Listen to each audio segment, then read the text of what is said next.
Coming up, government instructs heads of institutions to annul recruitments made after December 7. Pockets of violence stands out as delegates elect new Council of State members. And later in the bulletin, Anointed Engineering Services Limited unveils new line of electric vehicles as it advocates tax waivers to accelerate Ghana's green transition policy. We've got this and more coming right up. Do stay.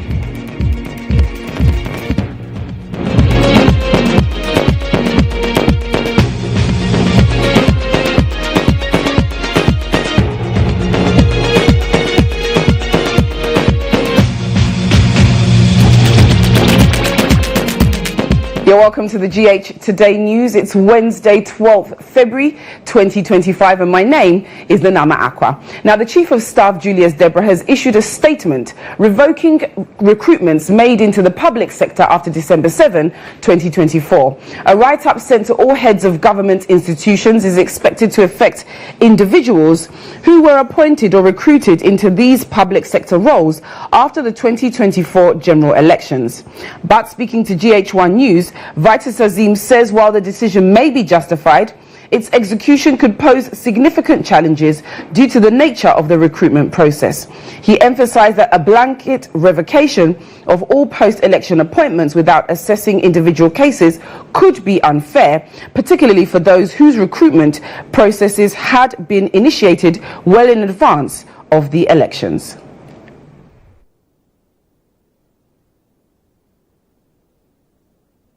The implementation may be problematic because recruitment processes start long before the day that you issue appointment letters. So if some people's recruitment process were started long before the issue of appointment letters, those are okay. But if they were rush appointments just after the election because the NPP had lost the election, they want to bring more of their people into government, that one, yes, it's a right decision for the government to take, because these are people they're bringing in to compensate the party faithfuls for either losing elections or for supporting the party but being unsuccessful.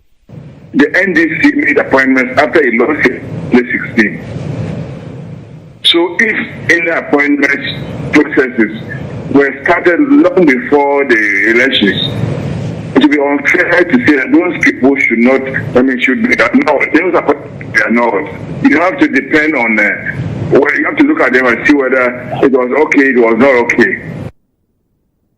Now, the police is on a manhunt for individuals who stormed the Ashanti Regional Coordinating Council, disrupting the Council of State elections and destroying electoral materials. Now, the election, which involved 86 delegates from various municipal and district assemblies, choosing a rep from 12 candidates, was thrown into turmoil when violence broke out during the sorting of ballots. This report has more. As sorting progressed at the Ashanti regional election for a Council of State representative, one candidate, Nana Nkansa-Boadu, had his pile of ballots seemingly outnumbering those of his competitors. Noticing this trend, Boadu's agent, known as Obo, reportedly signaled supporters, prompting jubilant cheers from the crowd.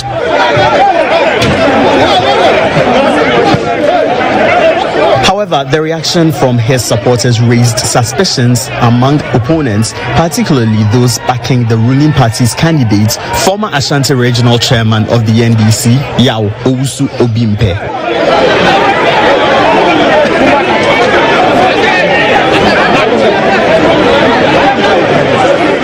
Then, a group of unidentified men stormed the venue, violently disrupting the process. EIB Network's Ashanti Regional Correspondent Isaac Justice Bediako reported that the assailants vandalized ballot boxes, tables, and other electoral materials, effectively halting the election.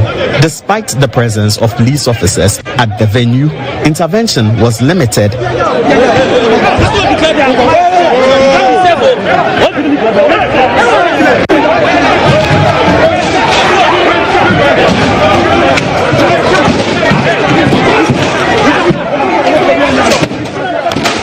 Unfortunately, 2 journalists, including Orepa FM reporter Kofi Adade, who was filming the attack on EC officials and their electoral materials, was assaulted. Results of the election remain inconclusive.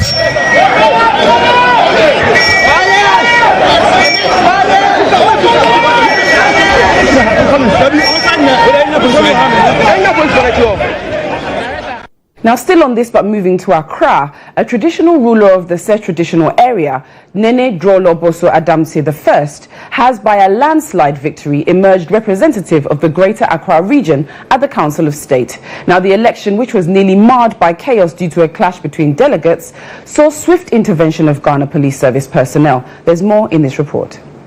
The peaceful voting process for the representative of the Greater Accra region at the Council of State, which ended at 12:19 p.m.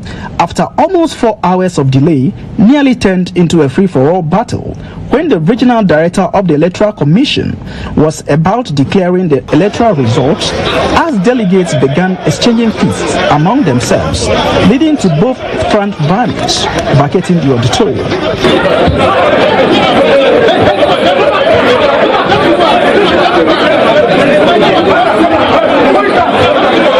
The swift intervention of the Ghana Police Service brought tempers under control. The voting process, initially scheduled to commence at 7 a.m., was delayed until 11:50 due to the late arrival of delegates at the Accra Metropolitan Assembly Auditorium, which served as the polling center. However, the leading candidates, Nene Drolo Boso Odamti I and Ni Afote Agbo, assured the delegates to stay and cast ballots, as the two kept convincing them to vote in their favor. And wouldn't take you for granted, but we extend honor to you and be there when you need them, day or night. I'm asking you to give me permission to represent you, serve you, and also to add quality voice to your voices, and also support to move the interest of making Greater Accra one of the safest, strongest, and prosperous communities within our country. With all humility, I've offered myself to be voted for, to represent you at the Council of State, so that we can push for more better things with my expertise and the experience that I've had, so that development in terms of human development, physical development would be moved to the higher level. The Minister for Local Government, Chieftaincy and Religious Affairs, Ahmed Ibrahim, who was present alongside the Regional Minister, Linda Oklu, to observe the polls, urged all contestants to put their differences aside and foster unity and cohesion to drive regional development. As Local Government Minister, together with my sister, Honorable Linda Oklu, the Greater Accra Regional Minister, we are ready to make sure that all the contestants, those who withdrew from the race, those who remained in the race, those who have lost, and those who have won, will bring a regional cohesion. There must be a regional meeting where all the stakeholders will come together. It is not good story always to hear that, oh, there was election in Greater Accra and there was chaos. This will never happen. The contest featured 13 contestants, with 2 persons withdrawing and 58 delegates casting their votes. Nene Drolo Boso Odamti secured a decisive victory with 40 votes, while his closest contender, Ni Afote Agbo, garnered 16 votes, and Samatan Ampom secured a single vote with 1 rejected ballot. Now, the president of the Chamber of Local Governance, Dr. Richard Fiadumo, has suggested an amendment to the current law regarding election of Council of State members. If you ask the president to nominate people onto the Council of State, there is no way the president will appoint his political opponents. Even where the law says that it should be the former Chief Justice, former IGP, there are former IGPs today who are NPP, and there are former IGPs today who are NDC. Why do you think that the IGP, the former IGP who served in the immediate council of state, you don't expect GHOne Mahama to nominate him again? He's going to nominate another former IGP who maybe belong to the NDC. All I'm just saying is that you are going to advise the government of the day. So if you do not believe in the ideologies of the government of the day, why do you want to be an advisor to that president? When you do that, you are rather killing your party. Because you either go and let the president succeed and his party is going to win the 2028 elections. So I don't see why MPP members, and if NDC is to lose any future election, I don't see why NDC members who want to be members of the council of state to advise the president whose ideology they did not believe in. Right. Assuming the MPP have won the immediate past elections, there's no way NDC people want to be advisors to Alhaji Bawumia, and for me, that's in the. Now, the commencement of the trial of Richard Acquah, the draftsman accused of killing 2 miners and keeping their bodies in a refrigerator at Abisem near Sunyani, has suffered another adjournment. The accused, Richard Acquah, also said to be a footballer, had pleaded not guilty before the High Court for allegedly killing 2 miners, namely Louis Agyemang, 12, and Stephen Sapong, 15. He has been charged with 2 counts of murder. On Tuesday, February 11, 2025, the court said the foreman of the jury has written to the court of his unavailability to be part of the trial, while another also gave indication to the court. The court said the said juror would have to be replaced on the panel, forcing the case to be adjourned to February 27, 2025. By the court presided over by Justice Ruby Aiti. Prosecution, represented by Nanama Adinkra, a senior state attorney, had said during case management conference that the prosecution will be relying on documents listed in the summary of evidence attached to the bill of indictment filed on May 31, 2023. She also told the court that they will be relying on the autopsy reports of Stephen Sapong and Louis Agyemang Jr., dated December 16, 2022 and May 25, 2023 respectively. Now, still in the courts, the High Court in Accra has declined a bail request from Benlord Ababio, aka Nana Barima Ababio, a self-acclaimed traditional ruler who allegedly shot and killed a soldier at Millennium City, Kaswa, in the central region. Now, described by the prosecution as a very notorious land guard in Kaswa and its environs, the court said the application cannot be granted, moving the application for bail pending trial. Counsel for the accused submitted that the refusal of bail borders heavily on fundamental human rights of the accused person, making reference to constitutional provisions. Now, the court subsequently directed that the accused remain in prison custody while the case was adjourned to February 25. Benlord Ababio, together with Nana Amo Setri, have pleaded not guilty to the charge of conspiracy to commit murder, and Benlord alone pleaded not guilty to a substantive charge of murder.